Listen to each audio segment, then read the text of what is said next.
নমস্কার বন্ধুরা, রাধে রাধে। আমি অ্যাস্ট্রোনিউমারোলজির সার্থক। আজ আপনাদের এমন একটি গ্রহের ব্যাপারে কথা বলবো যে গ্রহটা তোমাদের সকলের জন্য খুব ইম্পর্টেন্ট, এবং এই গ্রহটা যদি তোমাদের ভালো থাকে তাহলে তোমাদের লাইফের ম্যাক্সিমাম প্রবলেম কিন্তু সলভ হতে পারে।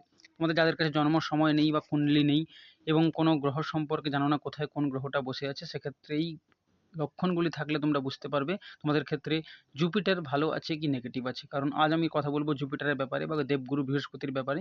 দেবগুরু বৃহস্পতি তোমাদের চার্টে ডাউন থাকে বা গ্রিডে কম থাকে 3 নাম্বার, সেক্ষেত্রে তোমাদের কিন্তু চোখের পাতাগুলো একটু ভারী মনে হবে বা নিস্তেজ মনে হবে, এবং তোমাদের কিন্তু কপাল সরু হবে, চওড়া কম হবে, বা গালটা ভেতরের দিকে চাপা থাকবে, মানে ফোলা থাকবে না, গালটা চাপা থাকবে, বা শরীরটা কিন্তু একটু দুর্বল দেখাবে।